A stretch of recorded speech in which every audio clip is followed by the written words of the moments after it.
الحمدللہ رب العالمین والصلاة والسلام علی سید الانبیاء والمرسلین اما بعد فاعوذ باللہ من الشیطان الرجیم بسم اللہ الرحمن الرحیم السلام علیکم ورحمۃ اللہ وبرکاتہ۔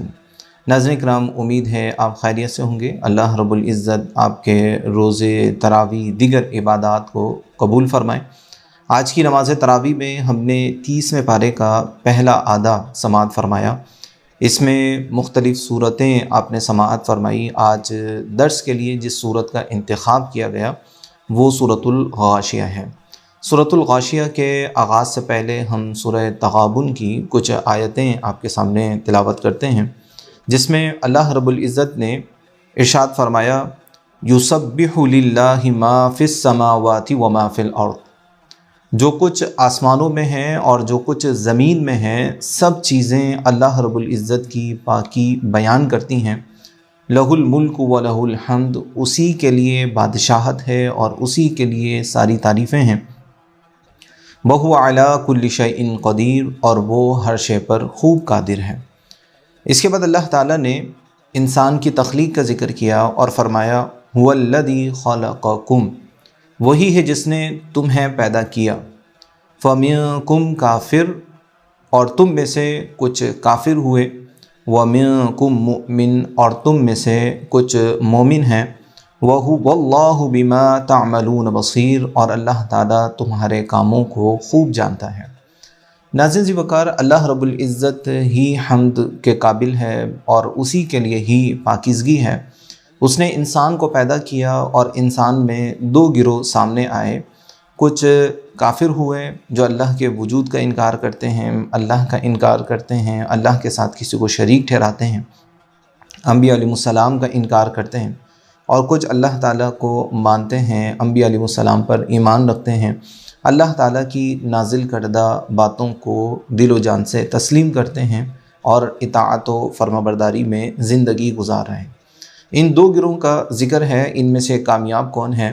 تو سورۃ العصر آپ نے پڑھی ہے، جس میں اللہ تعالیٰ نے زمانے کی قسم ارشاد فرمائی والعصر، پھر فرمایا ان الانسان لفی خسر، بے شک تمام انسان خسارے میں ہیں، الا الذین آمنوا وعملوا الصالحات، مگر وہ جو ایمان لائے اور نیک اعمال کیے اور ایک دوسرے کو حق کی تاکید کی، صبر کی وصیت کی۔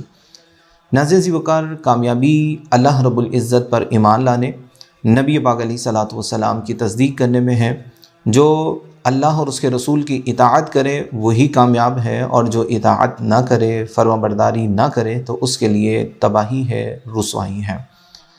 سورۃ الغاشیہ میں اللہ رب العزت نے قیامت کا ذکر کیا اور قیامت کی ہولناکیوں کا ذکر کیا، اور اس میں پھر یہ بھی بیان کیا کہ کچھ کافر ایسے ہیں جو اللہ رب العزت کا قرب چاہتے ہیں اور وہ اپنی پسند کے اعمال اختیار کر رہے ہیں، اپنے زعم میں محنت کر رہے ہیں، مشقت کر رہے ہیں، لیکن چونکہ وہ اللہ اور اس کے رسول کی اطاعت میں نہیں ہیں، وہ اللہ اور اس کے رسول پر ایمان نہیں لاتے، اس لیے ان کی مشقتیں، ان کی محنتیں سب رائگاں ہیں، اور ان کے لیے قیامت میں ان کے لیے جہنم میں سخت ترین عذاب کا سلسلہ ہوگا۔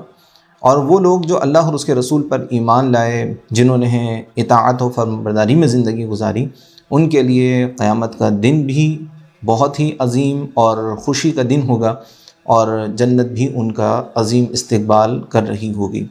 اللہ تعالیٰ نے ان دونوں گروہ کی باتوں کو یہاں ذکر کیا، ایک کی مذمت بیان کی اور ایک کی عظمت کا اظہار فرمایا۔ اللہ تعالیٰ نے سورۃ الغاشیہ کے آغاز میں فرمایا هل اتاک حدیث الغاشیہ، کیا آپ کے پاس چھا جانے والی مصیبت کی خبر آ چکی؟ یقیناً آپ کے پاس چھا جانے والی مصیبت کی خبر آ چکی، اور اس سے مراد قیامت کا دن ہے۔ آگے اللہ تعالیٰ نے فرمایا وجوہ یومئذ خاشعہ، اس دن کچھ چہرے ذلیل و رسوا ہوں گے، اور یہ وہ چہرے ہوں گے جو اللہ کو نہیں مانتے ہیں، انبیاء علیہ السلام کو نہیں مانتے ہیں، رسول اللہ صلی اللہ علیہ وسلم کی اطاعت و فرمانبرداری نہیں کرتے ہیں۔ تو فرمایا اس دن کچھ چہرے ذلیل و رسوا ہوں گے، عاملۃ ناصبہ، عمل کرنے والے، محنت کرنے والے اور مشقتیں برداشت کرنے والے، انہوں نے اپنی زندگی میں بہت سے اعمال کیے، بتوں کے سامنے بیٹھے رہے، بتوں پر چڑھاوے چڑھائے، اسی طرح اور ریاضتیں، عبادتیں جو ان کے اپنے ذوق میں عبادتیں ہیں، اچھے کام ہیں، وہ کرتے رہے، لیکن وہ صرف اور صرف ان کو تھکا دینے والے عمل ہیں، ان کا کسی بھی قسم کا اجر آخرت میں نہیں ملنے والا۔ اللہ رب العزت نے، اگر آپ سورہ فرقان پڑھتے ہیں تو اللہ تعالیٰ نے اس میں کافروں کے اعمال کے سلسلے میں ذکر کیا کہ اللہ تعالیٰ نے ان کے اعمال کی طرف قصد فرمایا اور ان کو ہباء منثورا کر دیا، یعنی باریک باریک دھوپ میں نظر آنے والے ذرات کی مانند ہیں۔ مراد یہ ہے کہ وہ بے فائدہ ہیں، انہیں کوئی کام نہیں دیں گے۔ اللہ تعالیٰ کی بارگاہ میں اگر کوئی عمل فائدہ دیتا ہے تو اس کے لیے ایمان شرط ہے، اور ایمان کے ساتھ ساتھ اللہ رب العزت کی رضا ضروری ہے۔ جب یہ دو چیزیں جمع ہوتی ہیں تو انسان کا عمل اسے اللہ کی بارگاہ میں عزت دلاتا ہے، اللہ کی بارگاہ میں قرب اور اس کو خاص مقام دیا جاتا ہے۔ ناظرین ذی وقار، اللہ نے فرمایا عاملۃ ناصبہ، وہ عمل کرنے والے اور مشقتیں برداشت کرنے والے، تصلی نارا حامیہ، بالآخر وہ بھڑکتی ہوئی جہنم کی آگ میں داخل ہوں گے۔ تسقی من عین آنیہ، جہنم کی آگ انتہائی سخت ترین آگ ہے، وہ بہت ہی خطرناک آگ ہے، اس کی شدت کا کوئی اندازہ نہیں کر سکتا۔ نبی پاک علیہ الصلوۃ والسلام کی مختلف احادیث میں جہنم کی شدت کو بیان کیا گیا۔ دنیا کی آگ جہنم کی آگ سے 70 گنا ہلکی ہے، ٹھنڈی ہے۔ جہنم کی آگ اس سے کئی گنا زیادہ سخت ہے، جلا دینے والی ہے، تپا دینے والی ہے، اور جہنم میں کسی قسم کا کوئی سکھ نہیں، کسی قسم کا کوئی چین نہیں، کھانے پینے کی کوئی چیز نہیں۔ اللہ تعالیٰ نے فرمایا تسقی من عین آنیہ، اگر انہیں پینے کے لیے کچھ دیا جائے گا تو وہ کھولتا ہوا پانی ہوگا جو انہیں پلایا جائے گا۔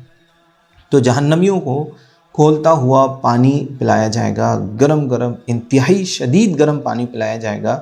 روایات میں آتا ہے جب وہ برتن جس میں پانی ہوگا ان کے چہرے کے قریب لایا جائے گا تو چہرے کا گوشت کھال اس میں گر جائے گا۔ تو انتہائی سخت ترین اذیتیں ان کو دی جائیں گی۔ آگے اللہ نے کھانے کے حوالے سے فرمایا لیس لہم طعام الا من ضریع، ان کے لیے کھانے کی کوئی چیز نہیں ہوگی۔ ناظرین ذی وقار، کھانا انسان کو مختلف قسم کے فائدے دیتا ہے۔ ایک تو اسے طاقت دیتا ہے، اس کو موٹا کرتا ہے، اس کی صحت کو بحال رکھتا ہے، اور دوسرا اس کی بھوک کو مٹا دیتا ہے۔ جہنمی جب جہنم میں ہوں گے تو ان کو پیاس بجھانے کے لیے کوئی مشروب نہیں ملے گا، انہیں بھوک مٹانے کے لیے کوئی کھانا نہیں ملے گا۔ اگر ان کو کوئی کھانا ملے گا تو اللہ نے فرمایا لیس لہم طعام الا من ضریع، انہیں کانٹے دار گھاس کھانے کے لیے دی جائے گی۔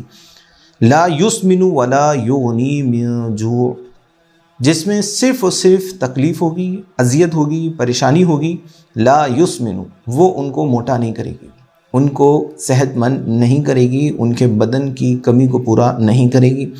ولا یغنی من جوع، اور ان کی بھوک کو بھی نہیں مٹائے گی، بھوک سے بھی بے نیاز نہیں کرے گی۔ اور یہ جب موٹا نہیں کرے گی، بھوک سے بے نیاز نہیں کرے گی تو پھر کیا ہوگا؟ یقیناً یہ ان کے لیے سخت ترین عذاب کی ایک صورت ہوگی۔ یہ تو کافروں کی بات ہوئی۔ آگے جو ایمان والے ہیں جن کو اللہ تعالیٰ نے خسارے سے استثناء دیا، تمام انسان خسارے میں ہیں، صرف وہ لوگ جو ایمان لائے اور اعمال صالحہ کیے، ان کے لیے کل میدان محشر میں اور جنت میں کیا کچھ ہوگا۔ اللہ نے فرمایا وجوہ یومئذ ناعمہ، جس دن کچھ چہرے ہیبت اور شدت اور تکلیف سے سیاہ ہو چکے ہوں گے تو وہاں کچھ چہرے تر و تازہ بھی ہوں گے، خوشی میں ہوں گے۔ وجوہ یومئذ ناعمہ، اس دن کچھ چہرے تر و تازہ ہوں گے۔ لسعیہا راضیہ، وہ اپنے رب کی رضا پر راضی ہوں گے، اپنے اعمال پر راضی ہوں گے، جو انہوں نے کام کیے ہیں، جو انہوں نے اللہ رب العزت کی رضا کے لیے کام کیے ہیں۔ وہاں پر جو اللہ کی جانب سے ان کو اجر ملنے والا ہوگا، ان کے لیے بخشش کا سامان ہوگا، عرش کا سایہ ان کو ملے گا، ان کو جو عزتیں وجاہتیں وہاں دی جائیں گی وہ ان سب پر راضی ہوں گے، اپنے اعمال پر بھی راضی ہوں گے، اور وہاں پر ملنے والی عزت وجاہت اور ان کو جو طاقت دی جائے گی اس پر بھی وہ راضی ہوں گے۔ لسعیھا راضیہ، وہ اس مشقت پر، اس سعی جمیل پر راضی ہوں گے۔ فی جنت عالیہ، اور وہ بلند و بالا باغات میں ہوں گے، وہ جنت عالی میں ہوں گے۔ لا تسمع فیہا لاغیہ، وہ اس میں کسی قسم کی کوئی بیہودہ بات نہیں سنیں گے، کوئی لغو بات وہ نہیں سنیں گے۔ فیہا عین جاریہ، اور اس جنت میں چشمے ہوں گے جو بہہ رہے ہوں گے، اور مختلف قسم کے چشمے ہوں گے، حسین و جمیل اور ذائقے سے بھرپور چشمے ہوں گے۔ دودھ کا بھی چشمہ ہوگا، شہد کا بھی چشمہ ہوگا، پانی کا بھی چشمہ ہوگا۔ تو نبی پاک علیہ الصلوۃ والسلام نے جنت کی بہت ہی عظیم خوبصورتیوں کو ذکر کیا، مثالوں کو ذکر کیا، اور حقیقتاً جنت کا صحیح تصور اور اس کو صحیح طور پر جان پانا جنت میں داخل ہونے کے بعد ہی ہوگا۔ روایات میں آتا ہے کہ یہ جو مفہوم بیان کیے گئے وہ سمجھانے کے لیے ہیں، ورنہ جنت ایسی چیز ہے کہ جس کا خطرہ بھی کسی کے دل میں نہ گزرا، کسی کے کان نے بھی اس کو نہ سنا، کسی کی آنکھ نے بھی اس کو نہ دیکھا۔ ناظرین وقار، وہ بہت ہی اعلیٰ قسم کی مقام ہے، اعلیٰ قسم کی جنت ہے۔ اللہ نے فرمایا فیہا سرر مرفوعہ، اس میں بلند و بالا شاندار تخت ہوں گے، اونچے اونچے تخت ہوں گے جس پر جنتی عزت و وجاہت کے ساتھ بیٹھیں گے، اور وہ تخت ایسے عظیم و شان ہوں گے کہ جب کسی کو اترنا ہوگا تو وہ خود نیچے ہو جائیں گے، اور جب بیٹھنا ہوگا تو وہ خود نیچے ہو جائیں گے، اور اس کے اوپر جنتی آرام سے بیٹھ جائے گا، اور پھر وہ بلند کر دیے جائیں گے۔ وَأَكْوَابٌ مَوْضُوعَةٌ، اور بہت ہی کرینے سے، سلیقے سے گلاس رکھے ہوں گے، وہاں پر نہروں پر پینے کے برتن بہت ہی اعلیٰ انداز میں ترتیب کے ساتھ بہت ہی کرینے سلیقے سے رکھے ہوں گے۔ پینے میں جو مزہ آئے گا وہ تو آئے گا ہی آئے گا، لیکن جنت کی وہ ترتیب، وہ تزئین و آرائش بھی انسان کو لطف دے گی، مزہ دے گی۔ آگے اللہ نے فرمایا وَنَمَارِقُ مَصْفُوفَةٌ، اور ان کے جو گھر ہوں گے وہ بھی بڑے عالی شان ہوں گے، بہت ہی ذی شان ہوں گے، بہت ہی عظمت والے ان کے گھر ہوں گے، پاکیزہ ان کے گھر ہوں گے، جن کی بناوٹ اور جن کی تعمیر کا کوئی اندازہ نہیں کر سکتا، اور اس میں صف در صف بڑے ترتیب کے ساتھ کرینے سے رکھے ہوئے گاؤ تکیے ہوں گے۔ وَزَرَابِيُّ مَبْثُوثَةٌ، اور ان کے فرش پر بہت ہی عمدہ اور شاندار قالین لگائے گئے ہوں گے۔ جب کافروں کو جنت کی یہ بشارتیں دی گئیں اور جنت کی یہ عظمتیں سنائی گئیں کہ مومنین کے لیے یہ ساری چیزیں ہیں، مومنین کے لیے یہ ہیں، محسنین کے لیے یہ ہیں، جو اللہ تعالیٰ پر ایمان لانے والے ہیں ان کے لیے یہ نعمتیں ہیں، یہ اجر ہیں، تو وہ اس میں شک کرنے لگے، کہتے ہیں کہ یہ کیسے ممکن ہوگا۔ اللہ تعالیٰ نے اپنی قدرت کا مزید اظہار فرمایا افلا ينظرون الى الابل کیف خلقت، کیا انہوں نے اونٹ کو نہیں دیکھا؟ کیا وہ اونٹ میں غور نہیں کرتے کہ اس کو کیسے بنایا گیا؟ اونٹ کی جو بناوٹ ہے وہ کیا عظیم اللہ تعالیٰ کی شاہکار کو بیان کرتا ہے، اس کا کھانا، اس کا پینا، اس کا جسم، اس کا چلنا جو بہت ہی عظمتوں سے بھرپور ہے۔ جو اونٹ کی بناوٹ اور اونٹ کے بارے میں سائنسی تحقیقات بھی پڑھ لے تو وہ جان پائے گا کہ اونٹ اللہ تعالیٰ کی کس قدر عظیم شاندار تخلیق ہے۔ اللہ نے کافروں کے سامنے اونٹ کی مثال دی کہ اونٹ پر غور کرو، وہ اتنا عظیم رب ہے جو یہ عظیم جانور بنا سکتا ہے۔ اسی طرح اور اللہ تعالیٰ نے جانور بنائے۔ پھر اللہ تعالیٰ نے فرمایا وَإِلَى السَّمَاءِ كَيْفَ رُفِعَتْ، اور یہ لوگ آسمان کی طرف نہیں دیکھتے کہ اس نے کیسے ان کو بلند کیا، کیسے عظیم آسمان ان کے سروں پر کھڑے کر دی۔ وَإِلَى الْجِبَالِ كَيْفَ نُصِبَتْ، اور یہ پہاڑوں کی طرف نہیں دیکھتے کہ کیسے اس کو نصب کیا گیا، کیسے اس نے زمین کو تھاما ہوا ہے، روکا ہوا ہے۔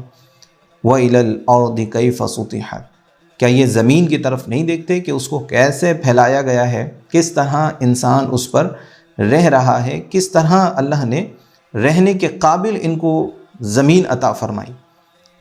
فذکر، اے حبیب آپ نصیحت کریں، انما انت مذکر، آپ تو محض نصیحت کرنے والے ہیں، آپ نصیحت فرمانے والے ہیں، آپ نصیحت کریں، آپ کا کام نصیحت کرنا ہے، تبلیغ کرنا ہے۔ اگر آپ پیغام پہنچا دیتے ہیں تو آپ بری ذمہ ہیں۔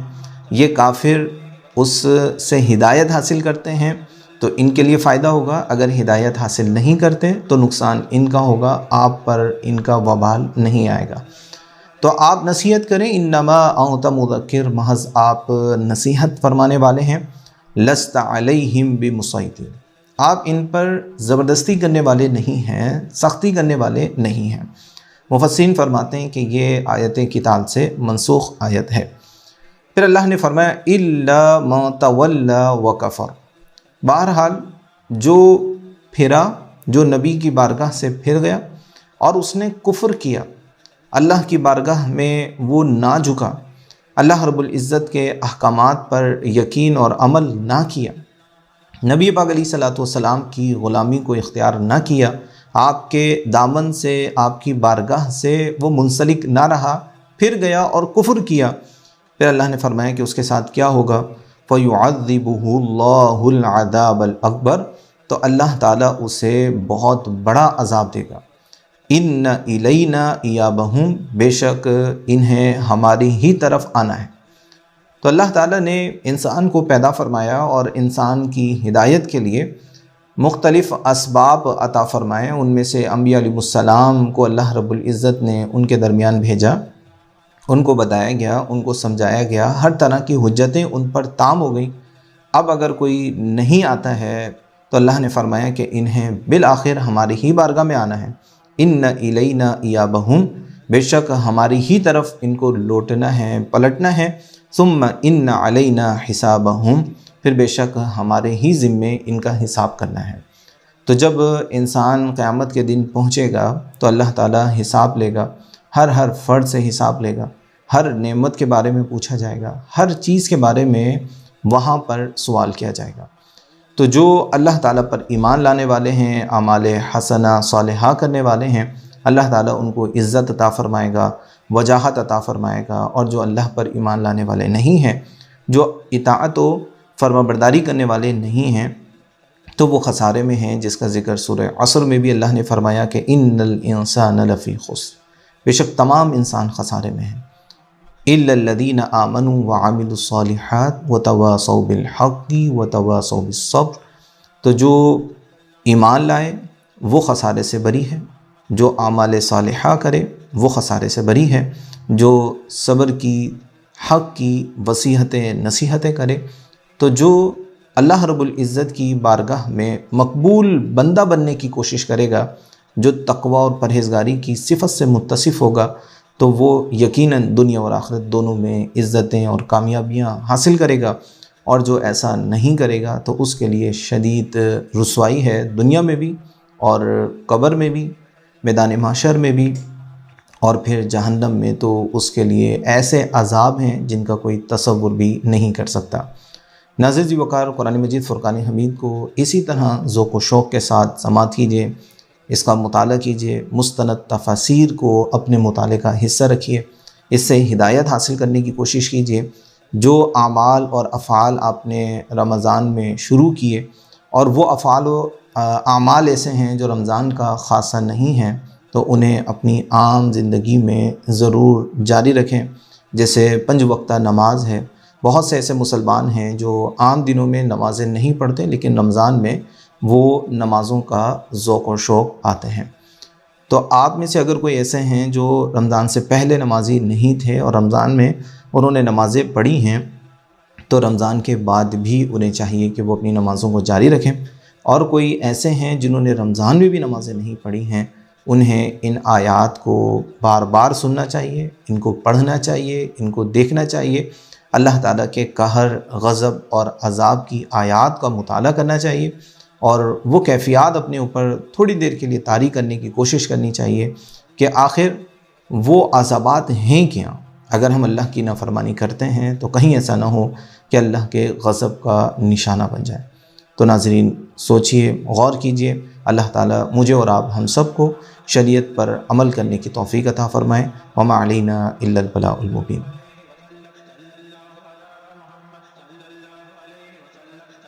الحمدللہ رب العالمین والصلاة والسلام علی سید الانبیاء والمرسلین، اما بعد فاعوذ باللہ من الشیطان الرجیم، بسم اللہ الرحمن الرحیم۔ خواتین و حضرات، السلام علیکم ورحمۃ اللہ وبرکاتہ ومغفرتہ۔ درس قرآن کے ساتھ آپ کی خدمت میں حاضر ہیں۔ سن 2026 1447 سن ہجری کا 26واں درس قرآن آج انشاءاللہ آپ کے سامنے پیش کیا جائے گا، اور اس کا عنوان ہے سابقہ امتوں کی ہلاکت اور اسباب ہلاکت۔ تو اس میں سورہ ہود کی میں نے کچھ آیات لی ہیں، 78، 79، 80، 81، 82 اور 83 تک، اور اس میں ایک بہت بڑے گناہ کے بارے میں ذکر ہے کہ جو ایک قوم میں پیدا ہوا اور اس قوم کی تباہی کا سبب بنا، اور آج کل کے دور کے اعتبار سے اگر ہم دیکھیں تو وہ گناہ اب بہت تیزی کے ساتھ پھیل رہا ہے، اور باقاعدہ بعض حضرات افراد ایسی اس کی تائید کر رہے ہیں اور بڑے اعلانیہ طور پہ کر رہے ہیں کہ اس کی قباحت آہستہ آہستہ ذہن سے نکلتی جا رہی ہے۔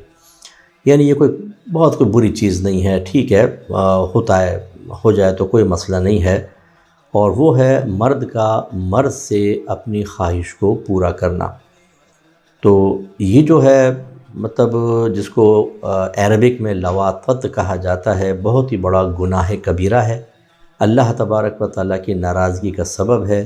نبی کریم صلی اللہ علیہ وسلم اور دیگر انبیاء علیہم السلام اس سے بیزار ہیں۔ دنیا میں بے شمار بیماریوں اور خرابیوں، بے برکتیوں، نحوستوں کا سبب بنتا ہے، اور آخرت میں اگر کوئی توبہ نہ کرے تو شدید عذاب کا سامنا بھی ہو سکتا ہے۔ جس گناہ پر اللہ تبارک و تعالی عذاب نازل فرمائے، کیا وہ گناہ اچھا ہو سکتا ہے؟ کیا وہ گناہ محبوب ہو سکتا ہے؟ کیا وہ گناہ میں کوئی قباحت نہیں ہوگی، کوئی برائی نہیں ہوگی؟ یہ بالکل غلط ہے۔ لہٰذا اس پر پہلے آیت اور پھر تھوڑا سا ہم تبصرہ کریں گے۔ تو یہ چند آیات سماعت فرمائیں۔ اس کا ماحول یہ ہے کہ حضرت لوط علیہ السلام تبلیغ فرماتے تھے، اور حضرت ابراہیم علیہ السلام کے آپ رشتہ دار ہیں اور اسی زمانے کے تھے تقریباً۔ تو حضرت لوط علیہ السلام کی قوم کے اندر یہ گندگی پیدا ہو گئی کہ وہ عورتوں کو چھوڑ دیا، انہوں نے شادیاں کرنا چھوڑ دیں اور مردوں سے اپنی خواہشات کو پورا کرنا شروع کر دیا۔ تو اللہ تبارک و تعالیٰ نے حضرت لوط علیہ السلام کے ذریعے ان کو بار بار تنبیہ فرماتے رہے، تنبیہ کی اور اس سے ڈرایا، عذاب سے ڈرایا، اس گناہ کو چھوڑنے کے بارے میں کہا، لیکن وہ سرکشی سے باز نہ آئے، اور اتنے زیادہ پھر بے حیائی میں مبتلا ہو گئے کہ پہلے تو چھپ کر اور اس کے بعد علانیہ طور پہ کر کے، بلکہ حضرت لوط علیہ السلام کو ایک نبی کو دو بدو جواب دے کر کہ یہ کوئی بری چیز نہیں ہے، آپ ہمارے درمیان سے ہٹے، ہمیں کرنے دیں۔ جو نیا آدمی آتا یہ اس سے کرنے کی کوشش کرتے، جو مسافر ہوتے انہیں تنگ کرتے، جو مہمان آ جاتے انہیں نہ چھوڑتے۔ تو پھر اللہ تبارک و تعالیٰ نے جب اتمام حجت ہو گیا، قوم کو بار بار مہلت دی، وہ اپنی جانوں پر ظلم کرنے سے باز نہ آئے، تو فیصلہ خداوندی یہ ہوا کہ اب ان پر اجتماعی عذاب نازل ہو جائے۔ اس کے لیے اللہ تبارک و تعالیٰ نے فرشتوں کو بھیجا جو انسانی شکل میں آئے، اور وہ بہت ہی خوبصورت مردوں کی شکل میں آئے۔ ایک امتحان تھا کہ آخری مرتبہ ان کا ایک امتحان لینا تھا، تو خوبصورت شکلوں میں۔ اب جیسے ان کو پتہ چلا یہ سارے کے سارے گندے، غلیظ اور اپنے ذہنوں اور طبیعتوں کے اندر گندگی بھرے ہوئے وہاں پہنچ گئے، اور پھر ان کا مکالمہ ہوا لوط علیہ السلام کے ساتھ، اور اس کے بعد پھر جب یہ نہیں مانے اور ضد کرنے لگے تو پھر اللہ تعالیٰ کا عذاب نازل ہوا۔ وہ پوری تفصیل ان آیات میں ہے، اب اس کو سماعت فرمائیں۔ اللہ تعالیٰ فرماتا ہے وَلَمَّا جَاءَتْ رُسُلُنَا لُوطًا، اور جب آئے ہمارے بھیجے ہوئے فرشتے، رسول کی جمع رسول بھیجے ہوئے کو کہتے ہیں، اور یہاں فرشتے مراد ہیں لوط کے پاس۔ جب آئے ہمارے فرشتے لوط کے پاس، سِیءَ بِہِمْ، تو وہ ان کی وجہ سے غمگین ہو گئے۔ ابھی لوط علیہ السلام نے پہچانا نہیں تھا کہ یہ فرشتے ہیں، وہ مہمان بن کر آئے، تو اس لیے غمگین ہو گیا کہ اب میری قوم جو ہے وہ اتنی گندی غلیظ ہے، اور یہ یہاں پر آئے گی تو ان کے سامنے اب وہ جب وہ خواہشات کا اظہار کریں گے تو ایک برا محسوس ہوتا ہے کہ مہمان کے سامنے جو قوم ہو اتنی گندی چیزوں کا اظہار کرے۔ وَضَاقَ بِهِمْ زَرْعًا، اور آپ نے فرمایا اور اس کی وجہ سے اپنی قوم کے شرارت میں مبتلا ہونے کا سوچ کر اس نے اپنے قلب میں تنگی محسوس کی، دل تنگ ہو گیا، بہت پریشان ہو گئے۔ اور آپ نے فرمایا وَقَالَ هَذَا يَوْمٌ عَصِيبٌ، آپ نے فرمایا یہ بہت سخت، بہت بڑا سخت دن ہے، یعنی یہ اب یہ آئیں گے پھر ان کو روکوں گا، اور یہ اتنی گندی خواہشات اور میرے مہمانوں کے سامنے پھر میرا وقار، تو آپ کے اوپر بڑی آزمائش آئی۔ وَجَاءَهُ قَوْمُهُ يُهْرَعُونَ إِلَيْهِ، اور آ گئی آپ کے پاس آپ کی قوم اس حال میں کہ تیزی سے بھاگتے ہوئے، ان کو پتہ چلا بھئی خوبصورت لوگ آئے تو بھاگ گئے، آ گئے۔ وَمِن قَبْلُ كَانُوا يَعْمَلُونَ السَّيِّئَاتِ، اور اللہ فرماتا ہے کہ یہ جو قوم تھی اس سے پہلے یہ گندے عمل کرتے ہی رہے تھے، یعنی یہی برے اعمال کر رہے تھے کہ مردوں سے خواہشات کو پورا کرنا۔ جب آئے تو لوط علیہ السلام نے دیکھ کر ان کو پہلے تنبیہ فرمانا چاہیے۔ قال، آپ نے فرمایا یا قومی، اے میری قوم، ہاؤلائی بناتی، یہ جو میری قوم کی بیٹیاں ہیں، ہن اطہر لکم، یہ تمہارے لیے پاکیزہ ہیں، ان سے تم نکاح کرو، یہ حلال ہیں، طیب ہیں، نکاح کر کے ان سے اپنی خواہشات پوری کرو۔ فاتقوا اللہ، ان کے علاوہ ناجائز چیزوں کی طرف مائل ہو کر ایسا نہ کرو، تو اللہ سے ڈرو، اللہ کے عذاب سے ڈرو۔ ولا تخزونی فی ضیفی، اور میرے مہمانوں کے سلسلے میں مجھے غم میں مبتلا نہ کرو۔ الیس منکم رجل رشید، کیا تم میں ایک بھی کوئی سمجھدار آدمی نہیں ہے؟ یعنی سارے کے سارے خرافات میں پڑ گئے تھے۔ قالوا، انہوں نے کہا لقد علمت ما لنا فی بناتک من حق، انہوں نے کہا اے لوط، آپ جانتے ہیں کہ ہمیں آپ کی جو قوم کی بیٹیاں ہیں ان میں کوئی دلچسپی نہیں ہے۔ وَإِنَّكَ لَا تَعْلَمُ مَا نُرِيدُ، اور بے شک آپ یہ بھی جانتے ہیں کہ ہم کس ارادے سے آئیں، کیا ہمارا ارادہ ہے۔ یعنی اب دیکھیں جب گندگی غالب ہو جاتی ہے نا، تو میں ایک لفظ استعمال کر رہا ہوں، ناراض نہیں ہوئیے گا، جب آدمی بغیرت ہو جاتا ہے تو پھر وہ پرواہ نہیں کرتا، میرے سامنے میری ماں ہے، میرے والد ہیں، کوئی عالم ہے، کوئی مفتی ہیں، کوئی نبی ہے، اور بعض تو اللہ تبارک و تعالیٰ کی بارگاہ میں دلیری کے ساتھ اظہار کرتے ہیں اور نہیں ڈرتے ہم اللہ تعالیٰ سے، دیکھیں گے آخرت میں عذاب ہوگا، دیکھ لیں گے، اور خود اللہ کو برا بھلا کہنا یہ بھی دیکھا گیا ہے۔ تو جب انسان کے ذہن کے اندر گندگیاں بھر جائیں تو پھر اس کو یہ تمیز ختم ہو جاتی ہے، اور یہ سب سے آخری اسٹیج ہوتا ہے کہ حیا، شرم، غیرت سب ختم، لوگوں کے دیکھنے کی پرواہ ختم، کہ لوگ مجھے برا کہیں گے، برملا اظہار شروع کر دیتے ہیں، تو یہ غلط چیز ہوتی ہے۔ قال، آپ نے فرمایا کہ لو ان لی بکم قوتاً، کہ کاش میرے لیے تمہارے مقابلے میں کوئی طاقت ہوتی، او آوی الی رکن شدید، یا کہ میں کسی مضبوط خاندان کے اندر پناہ لے لیتا، چونکہ آپ کے ساتھ صرف چند ہی لوگ تھے، حتیٰ کہ آگے آ رہا ہے کہ آپ کی زوجہ بھی ان کے ساتھ مل گئی تھی اپنی قوم کے ساتھ، اور ساری کی ساری قوم ایک طرف۔ تو آپ نے فرمایا کہ کاش میرے پاس طاقت ہوتی، میں تم سے مقابلہ کرتا، اور کاش کوئی مضبوط خاندان کی پناہ مجھے ملتی، تو پھر میں وہاں پر اپنے مہمانوں کو اور سب چیزیں لے جاتا۔ اس کا مطلب چلیں ہم اس پہ تبصرہ کرتے ہیں، یہ پہلے لفظی ترجمہ دیکھیں۔ قالوا یا لوط، فرشتوں نے کہا اے لوط، انا، بے شک ہم، رسل ربک، آپ کے رب کے بھیجے ہوئے ہیں، لن یصلوا الیک، یہ لوگ آپ تک بالکل نہیں پہنچ سکتے، یعنی آپ بے فکر رہیے۔ فاسری باہلک بقطع من اللیل، تو آپ رات کے ایک حصے میں اپنے اہل خانہ کو لے کر یہاں سے روانہ ہو جائیں، کیونکہ اب ارادہ ہو گیا تھا، اللہ تعالیٰ کا ارادہ ازلی یعنی کار فرما تھا، اب اس کا ایک فزیکلی طور پر ظہور ہونا تھا کہ اب آپ کی قوم پر اجتماعی عذاب ہوگا، تو آپ رات میں نکل جائیں، یہ سارے گھوڑے بیچ کے سو رہے ہوں گے اور ان کے اوپر عذاب نازل ہوگا، آپ نکل جائیے گا اور اپنی فیملی کو ساتھ لے جائیے گا، خاندان کو۔ ولا یلتفت منکم احد، اور آپ میں سے کوئی بھی ان لوگوں کی طرف مائل نہ ہو، نہ ان کو دیکھے پلٹ کر، نہ دل اس کی طرف مائل ہو، الا امرأتک انہ مصیبها ما اصابہم، مگر آپ کی زوجہ، فرمایا کہ بے شک وہ ایسی ہے کہ جو مصیبت ان سب تک پہنچنے والی یعنی عذاب، وہ اس تک بھی پہنچے گی۔ ان موعدہم الصبح، بے شک ان کے عذاب کا وعدہ صبح ہے، یعنی آپ صبح تک بس ویٹ کریں، یہ ہو جائے گا۔ لیکن نوح علیہ السلام نے تھوڑا اضطراب تھا، تو آپ بار بار پوچھتے رہے کہ کیا صبح ہو گئی، عذاب نہیں نازل ہوگا؟ تو پھر اگلا جملہ فرشتوں نے کہا الیس الصبح بقریب، اے نوح آپ اصرار نہ کریں، طبیعت میں جو آپ چاہ رہے ہیں کہ اس قوم کو سزا ملے اس میں جلدی نہ کیجیے، کہ صبح قریب نہیں ہے، بس تھوڑا سا ویٹ کریں، ان کے اوپر عذاب نازل ہوگا۔ فلما جاء امرنا جعلنا عالیہا سافلہا، پھر جب ہمارا عذاب آیا تو ہم نے اس قوم کے اوپر والے حصے کو نیچے کر دیا۔ کیسے؟ نیچے والے کو یوں کیا، پلٹ دی پوری کی پوری بستی اور نیچے اٹھا کے پھینک دی گئی۔ وَأَمْطَرْنَا عَلَيْهَا حِجَارَةً مِّن سِجِّيلٍ مَّنضُودٍ، اور اس پر یعنی اس بستی کے اوپر پکی ہوئی مٹی سے تیار شدہ ایسے پتھر لگاتار برسائے، مُصَوَّمَةً عِندَ رَبِّكَ، جو مجرم کے نام کے ساتھ نشان زدہ تیرے رب کے پاس ہیں، اے حبیب آپ کے رب کے پاس ہیں۔ وَمَا هِيَ مِنَ الظَّالِمِينَ بِبَعِيدٍ، اور وہ پتھر ظالموں سے دور نہیں، یعنی ان پر تو عذاب ہوئی ہوا، مکے والوں کو بھی سمجھا دیں اے حبیب کہ وہ پتھر تم سے بھی دور نہیں، اگر اللہ چاہے گا تو یہاں پر بھی پتھراؤ ہو سکتا ہے۔ تو پھر یہ ہوا کہ وہ ایک تو اٹھا کے بستی کو الٹا کیا اور پتھر برستے رہے، اور ہر پتھر پر جو مجرم تھا اس کا نام تھا۔ وہ ایسے جب پتھر لگتے تھے تو یہاں سے گھستے تھے، یہاں سے باہر نکلتے تھے، کھوپڑی پھٹ گئی اور یہ چورا چورا کر دیا اللہ تبارک و تعالیٰ نے۔ اس سے ذرا درس حاصل کریں، غور کریں۔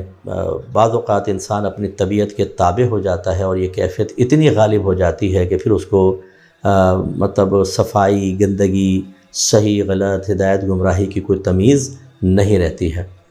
اس لیے اپنے خاندان میں دیکھیں، چھوٹے بچوں کا بڑے کزنز کے ساتھ رہنا یہ مناسب نہیں ہوتا۔ ایسے اسکول، کالج، یونیورسٹی کے اندر چھوٹے بچوں کا بڑوں سے دوستی کرنا یہ ٹھیک نہیں ہوتا، اجتناب کرنا چاہیے، پیرنٹس کو اس میں غور کرنا چاہیے۔ اسی طریقے سے جب آپ مدرسے میں بھیجتے ہیں کسی بھی، تو وہاں کا ماحول ضرور دیکھ لیں، کس مدرسے میں بھیج رہے ہیں، کیا وہاں پر ایک اچھا ماحول ہے، اس کے رپورٹ لیتے رہیں۔ بہت ہی بیسٹ ہے کہ ایسی جگہ بھیجیں جہاں کیمرے لگے ہوں، اور میں تمام مدارس والوں سے گزارش کرتا ہوں جہاں قاری صاحب بچوں کو پڑھا رہے ہوں، معاذ اللہ ثم معاذ اللہ، میں کسی قاری صاحب پر نہ بدگمانی کر رہا ہوں نہ الزام لگا رہا ہوں، لیکن سیف سائڈ یہ ہے کہ ہر جگہ کیمرے نصب ہوں، ایک ایک چیز کی ویڈیو بن رہی ہو، تو اس میں پھر فائدہ یہ ہوتا ہے کہ یہ بھی معذرت کے ساتھ جملہ کہہ دیتا ہوں کہ اللہ کے دیکھنے کا یقین تو بعض اوقات ہمیں گناہ سے نہیں روک پاتا، لیکن کیمرے میں ویڈیو ریکارڈ ہونے کا خوف ہمیں بعض اوقات گناہ سے روک سکتا ہے۔ ایسی کیفیت بن گئی ہے، کیونکہ اب بہت سے مدارس کے اندر، یعنی کل ایک میسیج آیا ایک بچے کا میرے پاس، یعنی کچھ دن پہلے آیا اور اس نے بتایا کہ میں ایک مدرسے میں پڑھتا ہوں اور اس میں اس طرح کے مسائل بہت زیادہ ہیں، اور مجھے امید نہیں تھی کہ ایسے مسائل ہوں گے، اور انہوں نے جس مدرسے کا ذکر کیا ہے میں خود اس میں حیران ہوں۔ بس اس سے زیادہ میں نہیں کہہ سکتا۔ بہتر ہے کہ جو منتظمین ہیں وہ ایسے کیمپ لگائیں کہ اس میں قاری صاحب کو بھی خوف ہو، اور بہتر تو یہ ہے کہ ساؤنڈ ریکارڈنگ کے اگر ہوں تو بیسٹ ہے کہ ویڈیو ریکارڈنگ کے ساتھ ساؤنڈ بھی ریکارڈ ہو جائے، اس میں تھوڑا سا خرچہ کر لیں کہ وہ بچوں سے کیا بات کر رہے ہیں کیا نہیں، اس میں آپ کو فائدہ ہی ہوگا کہ ٹیچر کے پڑھانے کا انداز بھی ریکارڈ ہو جاتا ہے، کن الفاظ میں بیان کر رہا ہے، کیسے ان کے اخلاق کیسے ہیں، گالیاں تو نہیں بک رہے بچوں کو، الٹی سیدھی بات تو نہیں کہہ رہے، یہ سب چیزیں۔ تو پھر یہ ایک پریشر ہوتا ہے استاد کے اوپر بھی کہ وہ محتاط ہو جاتا ہے کہ بھئی کوئی غلط حرکت نہیں ہونی چاہیے، تو اس طرح گناہ کا سلسلہ رکے گا۔ لیکن اب ہو کیا رہا ہے کہ میں نے یہ دیکھا ہے کہ ایک آدمی کے اندر گندگی پیدا ہوتی ہے تو وہ اپنے آپ کو گرفت سے بچانے کے لیے دوسروں کو اپنا ہم خیال بنانے کی کوشش کرتا ہے، پھر 2 ملتے ہیں، 3 ملتے ہیں، اور پھر وہ ایک دوسرے کا پردہ رکھتے ہیں اور سب مل کر وہ کام کر رہے ہوتے ہیں اور خرابیاں پیدا ہوتی ہیں۔ اور بعض لوگ ایسے ہیں کہ جو پھر مطلب بڑے پیمانے پر سوشل میڈیا پر اور بعض شوبز سے تعلق رکھنے والے افراد ایسے ہوتے ہیں، جو میں پاکستان کی ہی بات نہیں کر رہا ہوں، پورے ورلڈ وائڈ ایک بات کر رہا ہوں، کہ وہ برملا کہتے ہیں کہ ہم ایسے ہی ہیں کہ ہم یہ کام کرتے ہیں یا کرواتے ہیں، اور وہ ترغیب دے رہے ہوتے ہیں۔ تو آپ خود بتائیے کہ جو ان کے فالوورز ہیں، ان کے فینز ہیں، کیا وہ یہ گندا کام کریں گے کہ نہیں کریں گے؟ لیکن اگر کوئی ایسا کرنے والا مسلمان ہے، میں آپ کو ڈراتا ہوں اللہ کے غضب سے۔ دیکھیں یہ قرآن کہہ رہا ہے ان پہ اللہ نے پتھراؤ کیا، ان کو قیامت تک کے لیے نشان عبرت بنا دیا۔ اس کا مطلب اللہ کو یہ چیز بالکل پسند نہیں ہے، اور آپ نے ایک دن مرنا ہے۔ مر کے جب ایک تو موت آپ کو اتنی بری آنے والی ہے کہ آپ تصور نہیں کر سکتے، اتنی بری موت آنے والی ہے، ایسے عذابات ہوں گے کہ اگر آپ کو ایسی پیاسیں لگائی جائیں گی کہ اگر سمندروں کے برابر بھی پانی پلا دیں تو وہ پیاس نہ بجھے۔ خوف یہ ہے مجھے، میں کوئی علم غیب نہیں جانتا ہوں، لیکن جو قرآن و حدیث کا میں نے نچوڑ دیکھا ہے، کیونکہ دیکھیں ان آیات سے ایک مرد کا مرد سے اپنی ضرورت کا پوری کرنا یہ حرام اور گناہ کبیرہ ثابت ہوا، ٹھیک ہے نا۔ اور بعض لوگ کہہ رہے ہوتے ہیں کوئی مسئلہ نہیں ہے جی، صحیح ہے، جائز ہے جی، طبیعت ہے مائل ہو رہی ہے، کیا کریں؟ تو بعض اوقات وہ اس کو حرام کو حلال سمجھ بیٹھتے ہیں۔ ایسا آدمی دائرہ اسلام سے خارج ہو جائے گا، اور جب دائرہ اسلام سے خارج ہوگا تو پھر جو کافروں کے ساتھ موت کا معاملہ ہے وہ ان کے ساتھ بھی ہوگا۔ اس وجہ سے میں یہ سخت ذرا الفاظ عرض کر رہا ہوں۔ اس کے بعد جب قبر میں جائیں گے، اب مزے وہیں رہ گئے، ختم ہو گئے، اور آپ نے جتنوں کو اس گندگی اور گناہ کے اندر مبتلا کیا وہ ملٹیپل آگے چلتے چلے جا رہے ہیں۔ سب کا عذاب آپ کی قبر پہ، اپنے عمل کا بھی اور سب کا عذاب۔ اور بعض اوقات ایسا ہوتا ہے کہ بعض بچوں کے ساتھ جب اس طرح کے معاملات زبردستی کیے جاتے ہیں تو وہ مینٹلی اتنے ڈپریسڈ ہو جاتے ہیں کہ پوری زندگی پھر ان خیالات سے باہر نہیں نکل سکتے۔ یہ جو دائمی غم، صدمہ، پریشانی، ڈپریشن آپ نے دیا ہے، یہ بھی سانپ اور بچھو بن کے آپ کو ڈستے رہیں گے۔ اور میں حیران ہوتا ہوں کہ جب مجھے یہ بتایا جاتا ہے کہ ایسا عمل کوئی قریبی مقدس رشتے والا کر رہا ہے، اللہ تعالی رحم فرمائے حالتوں پر۔ یعنی اب معاشرہ ایسا چل رہا ہے کہ اپنی سگی بیٹی کے ساتھ باپ زنا کرے، آپ یقین کریں گے؟ سگی بہن کے ساتھ بھائی زنا کرے، ماموں اپنی بھانجی اور بھتیجی کے ساتھ، چچا جو بھائی ہے، جو چچا ہے یا تایا ہے، وہ بھتیجی کے ساتھ زنا کرے، آپ یقین کریں گے؟ داماد ساس سے اور سسر بہو سے زنا کرے۔ یہ چیزیں ہمارے معاشرے میں عام ہو رہی ہیں۔ سوشل میڈیا پر ایک مافیا ہے کہ جو اس قسم کے گناہوں کو بالکل آسان کر کے پیش کرتے ہیں کہ بھئی کوئی مسئلہ نہیں ہے، فیملی کے اندر سب چلتا ہے، اس سے کرو زنا، اس سے کرو، وہ سب کریں۔ اور ایسے ہی جو ہمارا موضوع ہے اس کے متعلق بھی ایسا ہی ہے۔ ایسے اسکولز میں، کالجز میں، یونیورسٹیز کے اندر گروپ بنے ہوئے ہیں باقاعدہ، بعض الگ ہی ہوتے ہیں کہ بھئی ہم تو اس طرح کے لوگ ہیں، تو انہی کے ساتھ جا کے وابستہ ہو جاتے ہیں، پھر وہ دوسرے کو کیچ کرتے ہیں، قریب کرتے ہیں، مسائل پیدا ہوتے ہیں۔ اس لیے اپنے بچوں کو شروع سے ہی یہ چیزیں سمجھائیں، ان کی دوستیوں پہ نگاہ رکھیں، ان کی باطنی صفائی کا اہتمام رکھیں۔ اس کے لیے میں بار بار آپ کو کہتا ہوں کہ الفرقان اسکالرز اکیڈمی جو کام کر رہی ہے اس کے ساتھ وابستہ ہوں۔ آپ ہماری تفسیر قرآن بچوں کو سنائیں، جو یوٹیوب پہ ہے تدبر قرآن، درس بخاری سنوایا کریں، احکام شریعت سنوائیں، قرب الہی اپنے گھر کے اندر رکھیں، بچوں کو ریڈ کر کے سنائیں یا بچے ڈائریکٹ پڑھیں۔ اس سے کیا ہوگا؟ پاکیزگی پیدا ہوگی، نورانیت پیدا ہوگی، ان چیزوں سے گندگی اور نفرت پیدا ہوگی۔ یہ تو ضروری نہیں کہ آپ کے بچے کے ساتھ ایسا ہو، معاذ اللہ ثم معاذ اللہ، یہ بھی تو ہو سکتا ہے آپ کا بچہ کسی کے ساتھ کرے، وہ ایسی صحبت میں پڑ جائے۔ اور میں نے یہ دیکھا ہے جیسے حضرت لوط علیہ السلام نے ان کو یہ کہا کہ تم قوم کی جو بیٹیاں ہیں، میری قوم کی بیٹیاں، تم ان کے ساتھ تعلق قائم کرو نا، نکاح کرو باقاعدہ۔ انہوں نے کہا ہاں، اور یہ تمہارے لیے زیادہ پاکیزہ ہے۔ کہا ہم اس کو نہیں کرتے۔ تو کتنی بہنیں ایسی ہیں جو ہمیں یہ بتاتی ہیں کہ میرے شوہر جو ہیں وہ ہمارا حق ادا ہی نہیں کرتے، بالکل کہتے ہیں میرا دل ہی نہیں مائل ہوتا، اور لڑکوں کے ساتھ لگے ہوئے ہیں۔ تو یہ اصل میں کیا ہے؟ دیکھیں، جو میں بار بار کہتا ہوں، لوگ برا مان جاتے ہیں، ہمارے یہاں ماحول نہیں بنا، ہمارے بڑوں نے ہماری ایسی تربیت نہیں کی، انہوں نے بس وہ ایمان مفصل، ایمان مجمل، 6 کلمے ناظرہ پڑھا دو، حفظ کروا دو، سنت کے مطابق دعائیں یاد کروا دو، نماز سکھا دو، چلو جی ولی کامل ہو گئے، سارا دین آ گیا اس کے اندر۔ پھر ہماری مسجدوں کے اندر یہ نظام ہی نہیں ہے۔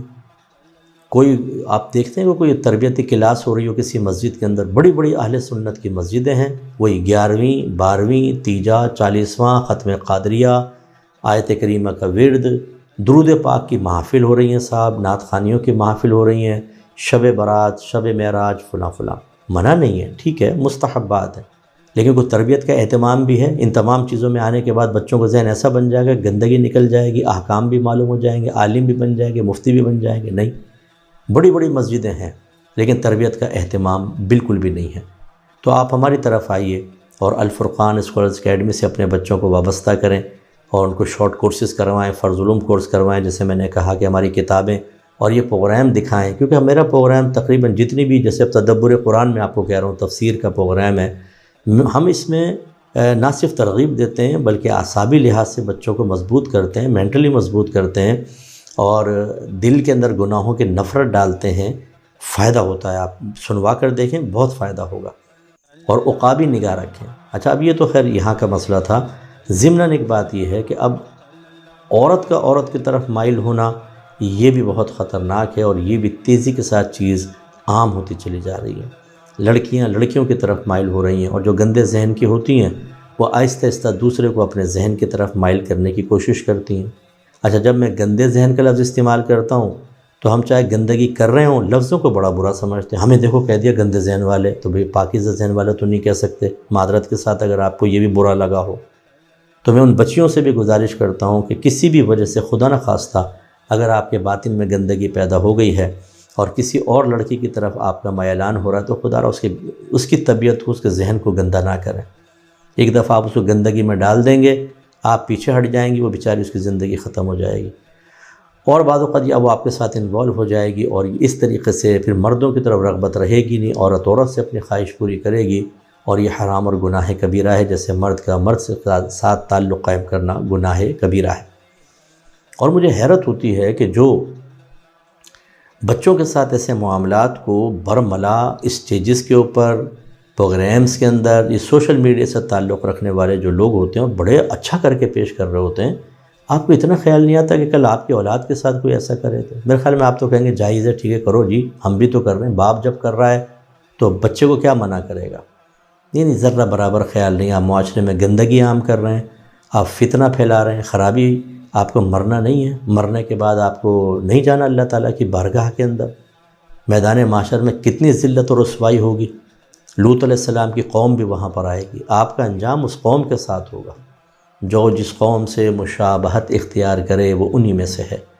نبی کریم نے ارشاد فرمایا کہ بروز قیامت ہر شخص اس کے ساتھ ہوگا جس سے وہ محبت کرے گا۔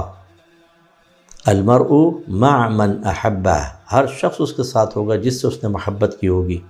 اب میں افسوس ہی کر سکتا ہوں کہ آپ کے دل میں گندی چیزوں اور گندے کام کرنے والوں کی محبت رچ بس گئی ہے۔ جب آپ وہاں کھڑے ہوں گے تو ان مجرمین کی لائن میں کھڑے ہوں گے، اپنے خوف کا عالم دیکھ لیجئے گا، ٹانگیں کانپ رہے ہوں گی، رنگ فق ہوگا، پسینے نکل رہے ہوں گے، اور لو مزے، اور کرو مزے۔ اب وہاں پر کر لیجئے گا مزے، کانپ رہے ہوں گے اور بری طریقے سے، اور اللہ نہ کرے جیسے میں نے کیا کہ اس کو حلال سمجھ کے ہو سکتا ہے کفر ہو جائے، پھر تو کافر ہو کے مریں گے اور ہمیشہ ہمیشہ جہنم میں۔ پھر بتائیں، اور اللہ تعالیٰ پتہ نہیں کیسا عذاب مقرر کر دے وہاں پر، جس طرح کے آپ کی خواہشات ہیں اسی طرح کا کوئی ایسا عذاب کہ لگے ایسے کہ شاید خواہش پوری ہوگی لیکن عذاب شدید ترین ہوگا، چیخیں نکلیں گی، اور آدمی پھر وہ یعنی راحت ہے ہی نہیں۔ کیوں اپنے آپ کو تباہ کرتے ہیں؟ آپ نہ کریں تباہ، خود بھی بچیں، خدا را اپنے بچوں کو پاکیزگی کی طرف لائیں۔ اور میں بار بار آپ کو گزارش کر رہا ہوں، خدا را شوبز سے تعلق رکھنے والے جتنے بھی لوگ ہیں، آپ لوگوں کو ترغیب نہ دیں۔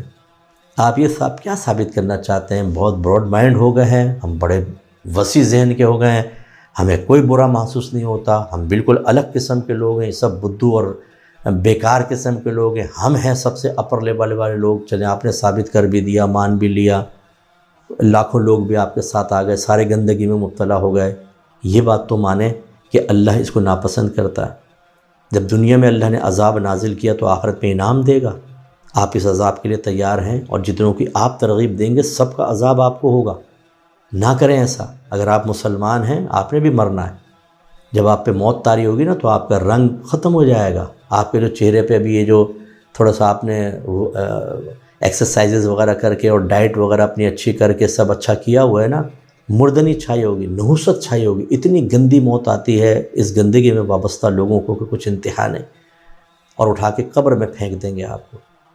اس کے بعد پھر جب سب چھوڑ چھاڑ کر آ جائیں گے، آپ کریں مزے قبر کے اندر، ناراض مت ہو۔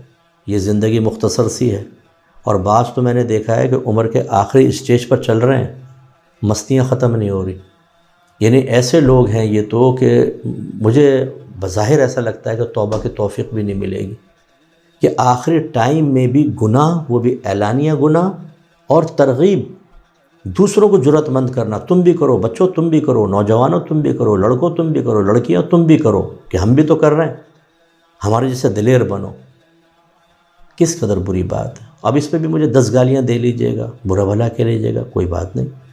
انبیاء علیہ السلام کے ساتھ ایسا ہی ہوا، تو وہ رسائے نبی کے ساتھ بھی ایسے ہی ہو جائے تو ہمیں کوئی تعجب نہیں ہے، لیکن ہم آپ سے نفرت نہیں کرتے، آپ کے عمل سے نفرت ہے، ہمیں آپ سے محبت ہے، پیار ہے۔ خدا را اس گناہ کو ختم کرنے کا میں جہاد کریں، اس میں سب اپنا اپنا کردار ادا کریں۔ اگر کوئی باپ ان کاموں میں انوالو ہے، شرم کریں، آپ اپنی اولاد کو کیا پیغام دیں گے؟ کیا جب آپ کی اولاد کو پتہ چلے گا عزت رہے گی آپ کی ان کے دل کے اندر؟ ختم کریں اس کو، ہمت کریں، شادی کریں عورت سے، اور اگر شادی شدہ ہیں تو اپنی بیوی کو حق ادا کریں۔ ایسی کوئی بہن اگر اس طرح کے کاموں میں انوالو ہے تو خدا را ان چیزوں کو ترک کرے۔ اور کوئی بچی مجھے سن رہی ہو کہ اگر آپ یہ سمجھتی ہیں کوئی لڑکی آپ کو مائل کر رہی ہے، کوئی بچہ ایسا ہے کہ جو دوسرا لڑکا آپ کو مائل کر رہا ہے، ان سے فوراً دوستیاں ختم کریں، اپنے پیرنٹس کو بتائیں کہ یہ شرارتی ہیں، ان سے ہمیں بچائیں۔ اسی طرح ماں باپ کو اپنی اولاد کی دوستیوں پہ نگاہ رکھنی چاہیے، اسکول کالج یونیورسٹی کے اندر جو جس گیدرنگ میں وہ رہتا ہے، جو اس کا سرکل ہے، اس پہ خاص طور پہ توجہ کریں۔ اور ایسے لوگ جو شوبز سے تعلق رکھتے ہیں اور یہ گندگیوں کی طرف مائل کر رہے ہیں، ان کا کوئی پروگرام نہ دیکھیں، آپ بائیک آؤٹ کروائیں، ورنہ بچے دیکھیں گے، ان کی محبت پیدا ہوگی، پھر ان کی کوئی کلپ سامنے آئے گی جس میں گندگی کی ترغیب ہوگی، تو جس سے عقیدت ہوتی ہے آدمی اس کے عمل کو اختیار کر ہی لیتا ہے۔ ایسے لوگوں سے بچائیں۔ یہ دور فتنے کا دور ہے، یہ زمانہ بڑی آزمائش کا زمانہ ہے، یہ قرب قیامت کا وقت ہے۔ لیکن ایک دیکھیں، ایک تھا جو صحابہ کرام کا دور تھا، نبی کریم نے تبلیغ فرمائی، بڑا مشکل دور تھا، اور ایک یہ دور ہے، بہت مشکل دور ہے، بہت مشکل دور ہے۔ اس میں ہمارے نبی موجود تھے، صحابہ کرام تھے، اس میں نہ نبی ہیں نہ صحابہ ہیں، اور گندگی اتنی عام ہو رہی ہے کچھ انتہا نہیں۔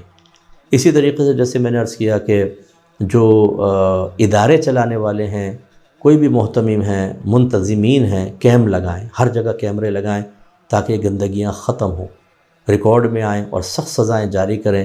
یعنی کہ وہ ٹیچر ایسا کرتا ہے، اگر خدا نخواستہ بتقاضائے بشریت ہے، نادم ہے، شرمندہ ہے، چلیں ایک موقع آپ نے دے دیا، لیکن جو عادت ثابت ہو جائے، کیم کے اندر آ جائے، ایک لمحہ نہ لگائیں، آپ نکالیں اس کو باہر۔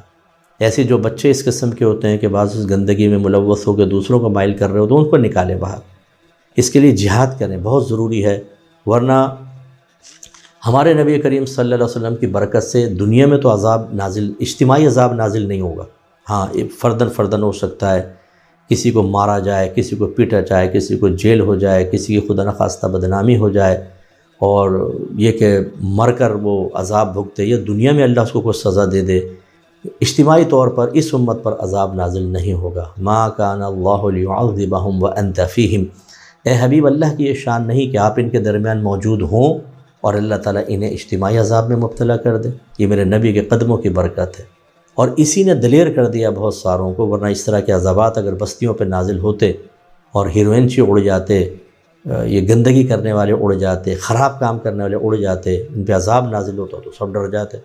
لیکن اللہ تعالیٰ نے بہرحال یہ معاملہ آخرت پر موقوف رکھا، خصوصاً اس امت کے لیے۔ اس نے بہت ساروں کو دلیر کر دیا کہ یہ کچھ نہیں ہوتا، ہم تو کر رہے ہیں، کچھ بھی نہیں ہوتا۔ جو ہوتا ہے نا، یہ بتاتے نہیں ہیں، اور بتا بھی نہیں سکتے، کیونکہ یہ معذرت کے ساتھ بار بار میں کہہ رہا ہوں، کیونکہ انجام تو دردناک ہونا ہی ہونا ہے۔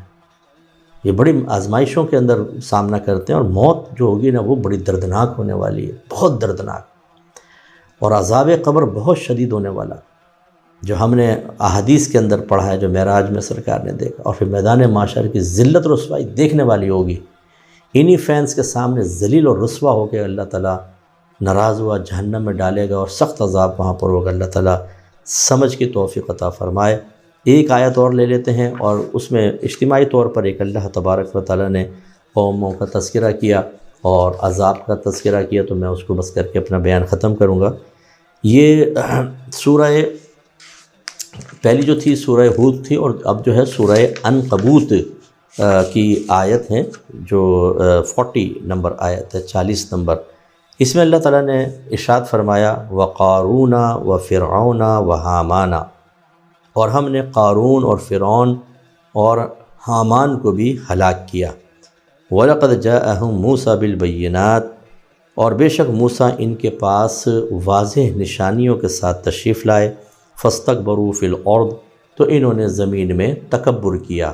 اللہ کے احکام حضرت موسیٰ علیہ السلام ان سب کو معمولی سمجھا، اپنے آپ کو بڑا سمجھا، اور کافر رہے۔ وَمَا كَانُوا سَابِقِينَ، اور وہ ہماری گرفت سے بھاگ نہیں سکتے تھے۔ فَكُلًّا أَخَذْنَا بِذَنبِهِ، پھر ان میں سے ہر ایک کو ہم نے اس کے گناہ کی وجہ سے پکڑ لیا۔ فمنہم من ارسلنا علیہا حاصبا، چنانچہ قوم لوط کی مثل ان میں سے کسی پر پتھراؤ بھیجا۔ ومنہم من اخذتہ الصیحۃ، اور قوم سمود کی طرح کسی کو ایک سخت چنگھاڑ نے اپنی گرفت میں لے لیا۔ ومنہم من خسفنا بہ الارض، اور ان میں سے قارون کی مثل کسی کو زمین میں دھسایا۔ ومنہم من اغرقنا، اور ان میں سے کسی کو فرعون کی مثل دریا میں غرق کر دیا۔ وما کان اللہ لیظلمہم، اور اللہ تعالیٰ نے ان پر کوئی ظلم نہیں کیا تھا، ولیکن کانوا انفسہم یظلمون، اور یہ لیکن خود اپنی جانوں پر ظلم کرنے والے تھے۔ تو اللہ تعالیٰ نے قارون، فرعون، حامان کا تذکرہ کیا۔ قارون آپ کو پتہ ہے یہ موسیٰ علیہ السلام کا رشتہ دار تھا اور بڑا خزانہ تھا اس کا۔ تو اس کے بعد جب زکوٰۃ کا حکم جب موسیٰ علیہ السلام نے بیان فرمایا تو اس کے دل میں خیال آیا، اس کے ساتھیوں نے کہا کہ اتنا بڑا حصہ تو تیرا زکوٰۃ میں نکل جائے گا۔ تو معاذ اللہ اس نے حضرت موسیٰ علیہ السلام پر زنا کی تہمت لگا دی تھی، یہ ہلاک ہوا۔ فرعون تو آپ جانتے ہیں، اور حامان اس کا وزیر تھا۔ اگر فرعون کبھی توبہ کرنے لگتا تو حامان منع کرتا۔ اور اسی طرح قوم ثمود، قوم عاد، ان کے اوپر عذابات نازل ہوئے۔ تو یہ اللہ نے بیان فرمایا کہ پچھلی قوموں پر ان کے گناہوں کی وجہ سے عذاب نازل ہوا۔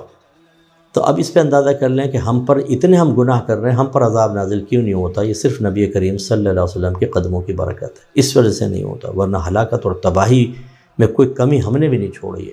اللہ کی بارگاہ میں ہمیں توبہ کرنی چاہیے۔ اور اللہ نے فرمایا کہ اللہ نے ان پر کوئی ظلم نہیں کیا، کہ عذاب اگر آپ دیکھیں پتھر پڑ رہے ہیں، دماغ کے پرخ چوڑ گئے ہیں، کسی کو غرق کر دیا، وہ چیخ رہا ہے، چلا رہا ہے مجھے بچا لو، اور وہ تو بظاہر ایسا لگتا ہے جی اوہو یہ تو بڑا عجیب سا ہو رہا ہے۔ اللہ تعالیٰ فرماتا ہے یہ کوئی اللہ نے تو ظلم نہیں کیا، وہ خود اپنی جانوں پر ظلم کرنے والے تھے۔ اسباب ہدایت دے دیے، نبی بھیج دیے، انہوں جنت کا راستہ دکھا دیا، دنیا میں اللہ کی رحمت حاصل کرنے کے طریقے بتا دیے، اچھی موت، قبر کو جنت کے باغوں میں سے ایک باغ بنانے والے اعمال، میدان محشر میں سرخرو ہونا اور جنت کے تذکرے سب دے دیے۔ اب جب سب کوئی چھوڑ کر گندگیوں کی طرف مائل ہو اور اللہ اس پر عذاب نازل فرمائے تو کیا اللہ ظلم کرنے والا ہے؟ نہیں، وہ خود اپنی جانوں پر ظلم کرنے والا ہے۔ مجھے اور آپ کو فیصلہ کرنا ہے کہ ہم اپنی جانوں پر ظلم کرنے والے ہیں یا نہیں ہیں۔ اللہ ہمیں سمجھ کی توفیق عطا فرمائے، آمین۔ وآخر دعوانا ان الحمد للہ رب العالمین۔ دعا کر لیں۔ بسم اللہ الرحمن الرحیم، الحمد للہ رب العالمین، والصلاة والسلام علی سید الانبیاء والمرسلین، یا ارحم الراحمین یا ارحم الراحمین یا ارحم الراحمین۔ مالک مولا ہم سب کا اس درس قرآن میں شرکت کرنا اپنی بارگاہ میں قبول و منظور فرما لے۔ اللہ تعالی ہم سب کو اپنا محبوب بندہ بنا لے۔ اے اللہ ہمارے بھائی بہنوں میں سے اگر کوئی ہم جنس پرستی کے اندر مبتلا ہے، اپنے حبیب کے صدقے اللہ تعالیٰ اس عمل کی نفرت بھر دے۔ اے اللہ تعالیٰ دونوں کو ایک دوسرے سے جدا ہونے کی توفیق عطا فرما، ان گندگیوں سے باہر نکلنے کی توفیق عطا فرما۔ اے اللہ تعالیٰ ہمیں ہماری آنے والی نسلوں کو اس سے محفوظ فرما۔ اے پاک پروردگار جو اس گندگی میں ملوث ہیں انہیں کامل توبہ کرنے اور اس توبہ پر استقامت عطا فرما، اس عمل پر ندامت و شرمندگی کی توفیق عطا فرما۔ اے اللہ جو توبہ میں کامیاب ہو جائیں انہیں اس کے خلاف جہاد کرنے اور پوری کوشش صرف کر کے دوسروں کو بھی بچانے کی توفیق عطا فرما۔ اے اللہ تعالی ہم سب کے علم میں، عمر میں، روحانی قوتوں میں، درجات میں، رزق حلال میں، کاروبار میں، صحت میں، عمل میں بے حد برکتیں عطا فرما۔ اے پاک پروردگار جتنے ہمارے بھائی بہن مشکلات میں گرفتار ہیں تو سب کی مشکلات اور حاجات کو جانتا ہے۔ اے اللہ تعالیٰ غیب سے ان کے معاملات کا حل عطا فرما، انہیں اس غم کی کیفیات سے باہر نکال دے، صدمے کی کیفیات سے باہر نکال دے۔ اور جب تک یہ پریشانیاں، مصیبتیں، آفتیں تیری حکمت بالغہ کے تحت ان کے ساتھ رہنا مقدر کیا جا چکا ہے، اللہ انہیں صبر جمیل کی توفیق عطا فرما، اس صبر جمیل پر اجر عظیم عطا فرما۔ اے اللہ ہماری وہ بہنیں جو اپنے شوہروں کی بے رغبتی کی وجہ سے پریشان ہیں، اللہ تعالیٰ ان کو مزید ہمت اور حوصلہ دے اور شوہروں کو ان کی طرف مائل کر دے۔ جن کی بیویاں اپنے شوہروں سے بدتمیزیاں کر رہی ہیں، زبان چلاتی ہیں، غلط معاملات کرتی ہیں، اللہ تعالیٰ ان بہنوں کو اپنے آخرت کی فکر کرتے ہوئے، اپنے شوہر کی قدر کرتے ہوئے، اس کا حق اور اس کا درجہ سمجھتے ہوئے معافی طلب کرنے اور اچھا سلوک رکھنے کی توفیق عطا فرما۔ جو اپنے ماں باپ سے بدتمیزی کرتے ہیں، اللہ تعالیٰ ان تمام اولاد کو ہدایت عطا فرما اور اس بے حیائی کی کیفیت سے باہر نکل کر ان سے ہاتھ جوڑ کر، پاؤں پکڑ کر، معافی مانگ کر اپنی آخرت کو بہتر بنانے کی توفیق عطا فرما۔ اے اللہ تعالیٰ ہمارے جتنے بزرگ حضرات ہمارے ساتھ دعا کر رہے ہیں انہیں قابل رشک صحت عطا فرما، درازی عمر بالخیر عطا فرما، ان کے گھر والوں کو ان کی قدر کرنے، ان کی خدمت کرنے کی توفیق عطا فرما، ان کی دعائیں لینے کی توفیق عطا فرما، ان کی آہیں، ان کی فریادیں، ان کی بددعائیں لینے سے بچنے کی توفیق عطا فرما۔ اے اللہ انہیں تاحیات کبھی کسی کا محتاج نہ رکھنا، چلتے ہاتھ پیر دنیا سے رخصت ہونے کی توفیق عطا فرمانا۔ مالک یہ دعائیں ہمارے حق میں بھی قبول فرما لے۔ اے پاک پروردگار، جس طرح ہم دنیا میں ساتھ رہے جنت الفردوس میں اپنے حبیب کریم صلی اللہ علیہ وسلم کے مبارک قدموں میں دائمی طور پہ جمع ہونے کی توفیق عطا فرمانے۔ صلی اللہ تعالی علی خیر خلقہ و نور عرشہ سیدنا و مولانا محمد وعلی آلہ وصحبہ اجمعین برحمتک یا ارحم الراحمین۔